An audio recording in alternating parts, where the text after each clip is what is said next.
Hello friends, welcome to Voxcel's YouTube channel. In this video, we will discuss how to solve true, false and not given type questions. So these type of questions students usually find it quite difficult. So we will see how to solve such questions from an actual passage of Cambridge reading book. Okay, so it is not like any made up reading, so it's quite easier to difficult. It's actual reading, the actual level you will see in your exam. So first we will talk up something about true false not given. What you should do is first you should try to read the questions instruction words. Like we have to write true, false and not given. So sometimes what happens is students may encounter this, the other type that is quite similar to this is yes, no, not given. So you should not interchange those. You should write the exact instruction words that are mentioned to you. Okay, so if you write yes or if you write no instead of true and false, the answer most probably may be marked wrong. Okay, so we will not take any risk, because if we can't read instruction words, what else we can do? So we will see when the answer will be true if the statement agrees with the information. So if the information in the question is in agreement with that of in the text, then we will say it is true. So but if the statement contradicts the information, meaning to say if the question is in opposite or contrast the statement of the paragraph, we will say it's a false. And what about not given? Not given is if there is no information on this. So let's just say if we are not able to find some information in the passage, we will say this is not given. So not given, as the name suggests, is made up of two words, not plus given. So something will be given, but maybe a particular piece of information is not given, so we will write it not given. So the main problem student encounter in such questions is that they try to match words. So this should be very clear to you that you should not match words. What you should do is you should match the information that is given in the question to the information that is given in the reading passage. Let's see how it is to be done. Okay, on leaving school, Moore did what his father wanted him to do.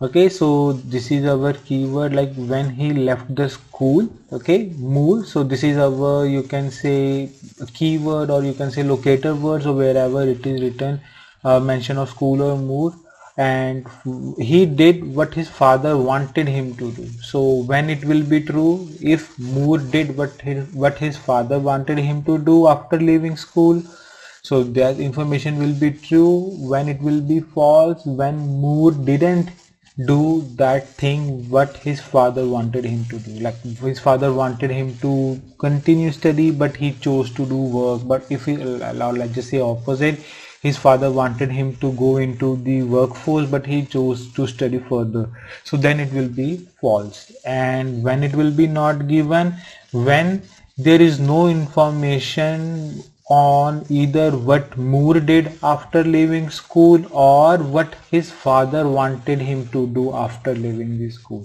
So if there is no mention of these information or any particular piece of information, we will say it is not given. So we know Moore left school and Moore did that, but what his father wanted him to do, if there is no mention of this particular information, we will say not given. Now let's see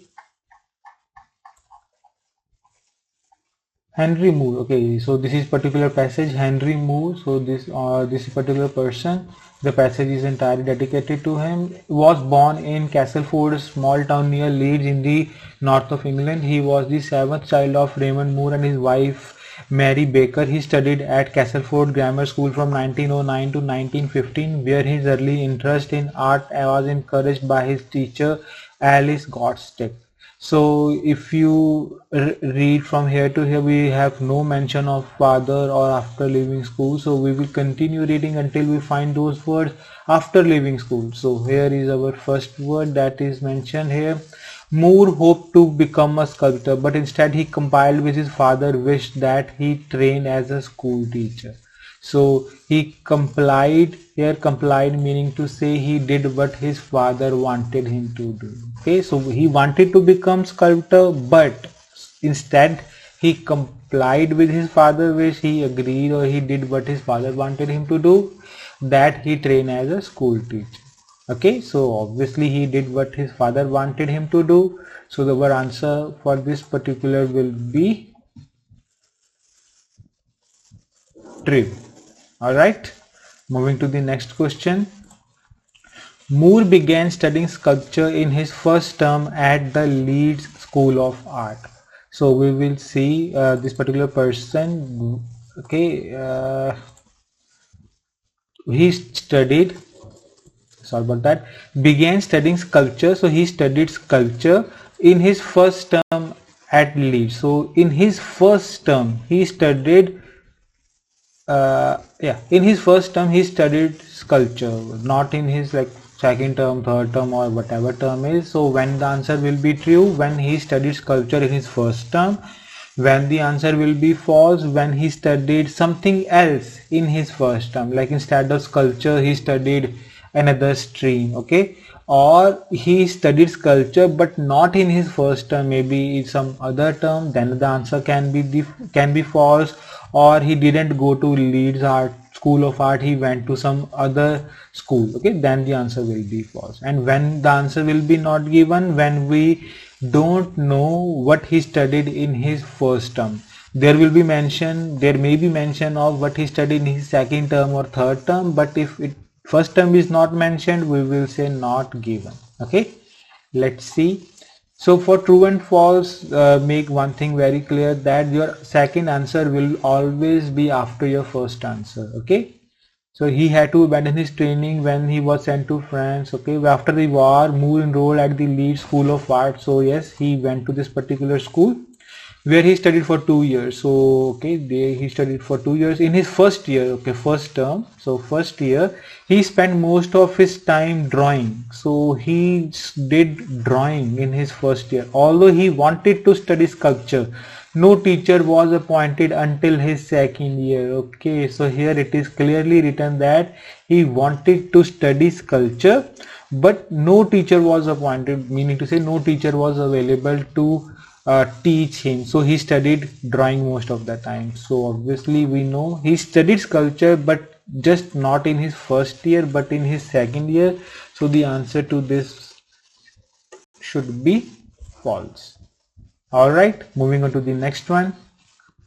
When Moore started at Royal College of Art, so when he started, so not after a year or so, but when he started at Royal College of Art, its reputation for teaching sculpture was excellent. So here it's referred to Royal College of Art. Okay, so obviously it's a non-living thing, so that's why it is written its reputation, college's reputation for teaching sculpture was excellent. So when it will be true, when its reputation was excellent when he began his study. False, when the reputation was not excellent during his, like when he began in the initial years, maybe later.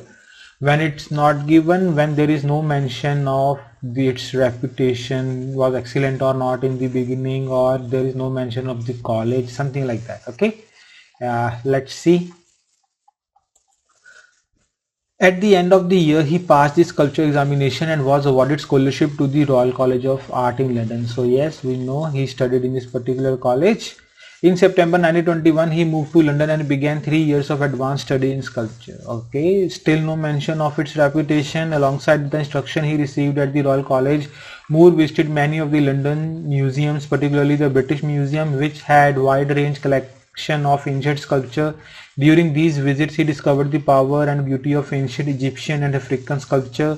As he became increasingly interested in these primitive forms of art, he turned away from European sculpture traditions.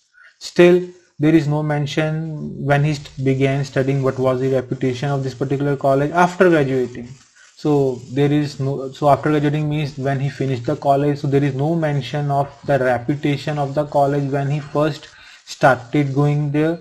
So our answer to this should be, sorry about that,